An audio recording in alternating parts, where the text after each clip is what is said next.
Sadonyo, selamat datang dalam Bercerita Lama episode 8. Senang sekali bisa menyapa rekan 090 dengan topik yang sangat menarik kali ini, yaitu reformulasi IPA tahun 2024.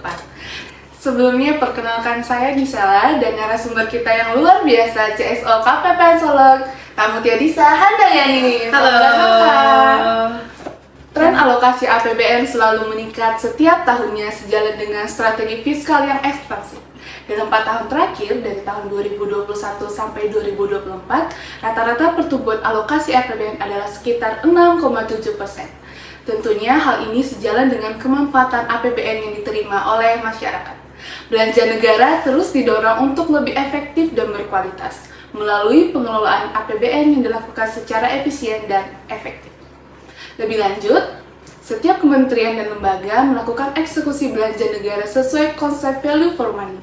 Proses evaluasi kinerja anggaran terhadap pelaksanaan anggaran dimanifestasikan dengan penerapan instrumen pengukuran dan penilaian kinerja anggaran melalui IPA.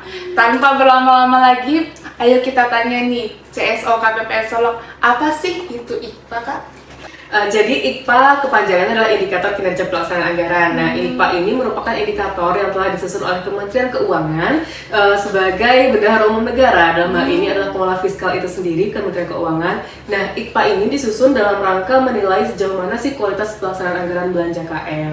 Nah, dari IPA tersebut ada 3 sisi kualitas pelaksanaan anggaran yang dinilai, yaitu yang pertama dari kualitas perencanaan pelaksanaan anggarannya, lalu yang kedua dari kualitas implementasi pelaksanaan anggarannya, dan yang ketiga adalah dari kualitas hasil pelaksanaan anggarannya itu.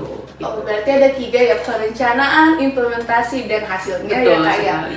Terus kenapa harus ada reformulasi IPA di tahun 2024 ini? Jadi ada 3 alasan yang melatar belakangi kenapa IPA itu harus direformulasi di tahun 2024 ini. Nah, yang pertama itu adalah untuk mendorong akselerasi belanja dan tercapaian output belanja itu sendiri.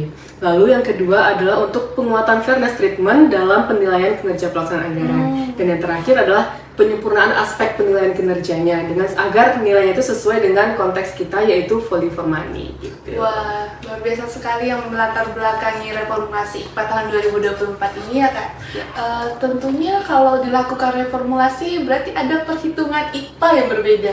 Terakhir perhitungan IPA yang kita ketahui adalah di tahun 2022 ya Kak. Betul, ya? betul sekali. Berarti bisa dijelaskan lebih lanjut Kak terkait perbedaan perhitungan IPA di tahun 2022 dengan 2024?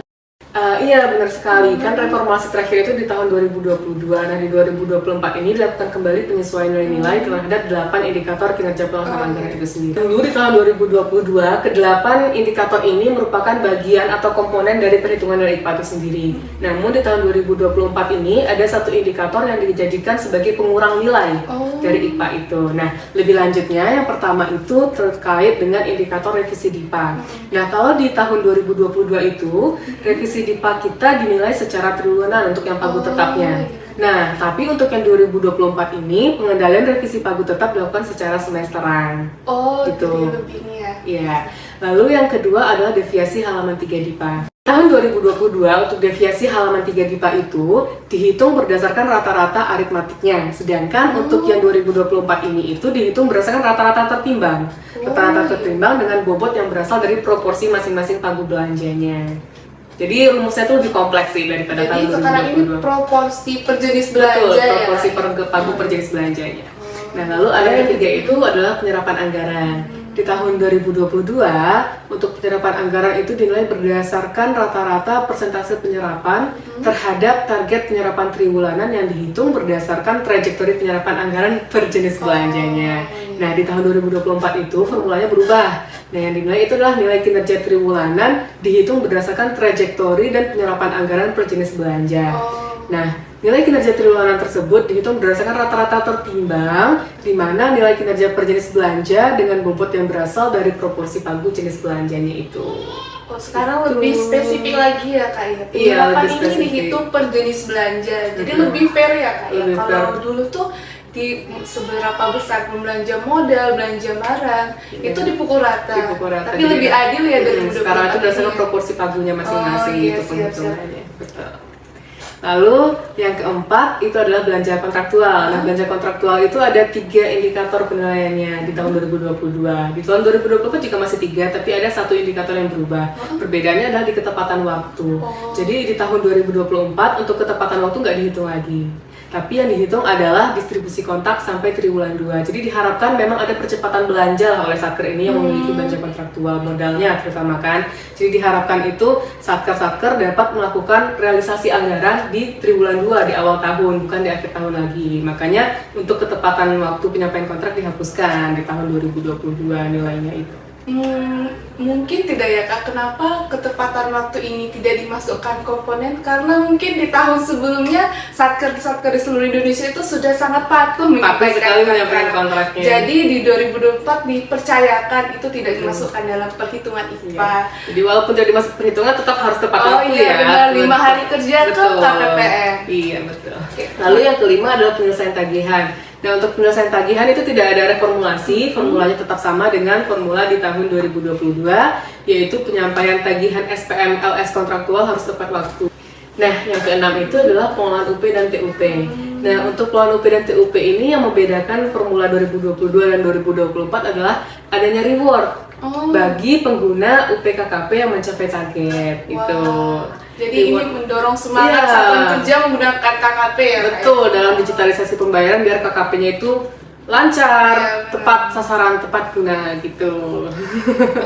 Lalu ada yang ketujuh adalah dispensasi SPM. Nah, untuk dispensasi SPM itu dihitung sebagai bagian dari komponen dulunya kan untuk 2022. Nah, di tahun 2024 itu yang saya sebutkan di awal tadi, dia dihitung sebagai pengurangan nilai IPA. Tidak masuk komponen perhitungan tapi pengurangan nilai IPA gitu. Lalu dan yang kedelapan adalah capaian output, di mana formula 2022 tidak ada perubahannya gitu. Tetap menggunakan formula 2022 di 2024. Kita sudah tahu nih, perhitungan IPA di tahun 2024 ini ada beberapa hal yang baru ya Kak? Iya, betul. Terus bagaimana Satker ini bisa memaksimalkan nilai IPA? Kira-kira apa strategi yang perlu dilakukan oleh Satker? Ada beberapa strategi sih yang bisa dilaksanakan Satker untuk mengoptimalisasikan nilai IPA-nya di tahun 2024. Mungkin yang perlu kita highlight itu adalah untuk indikator-indikator yang sekiranya Satker memang agak tertatih-tatih ya mempertahankannya, itu adalah deviasi halaman 3 DIPA. Nah, mungkin strateginya adalah Satker itu dapat memanfaatkan halaman 3 DIPA itu sebagai pegangan atau sebagai rencana untuk melaksanakan kegiatan di triwulan yang bersangkutan gitu kan. Nah, otomatis dalam melaksanakan perencanaannya itu Satker otomatis harus melibatkan semua sesi teknisnya agar kelihatan tuh bulan ini mau ngapain, bulan depan mau ngapain gitu kan. Jadi kelihatan rencana belanjanya seperti apa. Nah, otomatis juga Satker haruslah menjadikan, seperti yang saya sampaikan tadi, si halaman 3 DIPA itu jadi pegangan Satker lah dalam melaksanakan anggaran gitu. Mereka berpedoman ke sana gitu agar deviasinya tidak tinggi gitu kan. Lalu yang kedua untuk penyerapan anggaran gitu kan. Satker bisa tuh untuk belanja modal sama belanja barangnya itu melakukan percepatan belanja gitu kan, karena kan udah bisa dilaksanakan di awal tahun berjalan tuh, karena dananya udah ada, DIPA-nya udah turun, udah langsung eksekusi aja, langsung melakukan percepatan gitu. Lalu untuk yang belanja kontraktual gitu kan, diusahakan kan untuk belanja kontraktual ini ada nilai yang tinggi tuh untuk kontrak pradipa gitu kan. Nah, itu PBJ-nya udah bisa langsung tuh mengajukan sebelum tahun anggaran berjalan kalau emang udah jelas pekerjaannya itu apa gitu.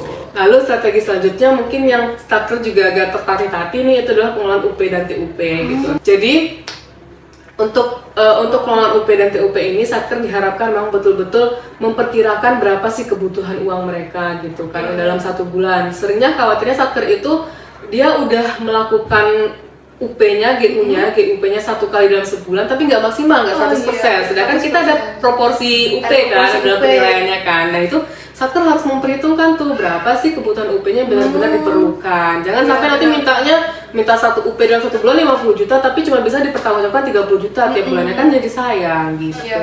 Nah, otomatis juga Satker harus tahu tuh, harus punya karwas lah, dia juga bisa cek karwasnya sendiri kan, kapan UP-nya harus di revolving lagi seperti itu. Gitu sih. Lalu kemudian kalau bisa untuk yang KKP, Satker yang punya KKP itu diprioritaskanlah penggunaannya gitu dalam melaksanakan operasional Satker. Wah, sangat menarik ya topik pembahasan terkait reformulasi IPA di tahun 2024 ini. Semoga penjelasan ini semakin meningkatkan koordinasi dan sinergi KPPN dengan satuan kerja, menyamakan persepsi untuk memastikan pelaksanaan anggaran dapat dijalankan secara efektif, efisien, dan akuntabel. Oke deh, yo ngebantu cerita kali ini kamu. Iya, betul. Terima kasih sudah bersedia sharing ilmu dengan kami terkait IPA di tahun 2024 ini. Semoga dapat memberikan informasi dan wawasan yang berguna bagi kita semuanya. Saya Gisela, Saya Mutia. kami pamit undur diri. Sampai jumpa di Baca Ritolamat episode berikutnya. Bye-bye.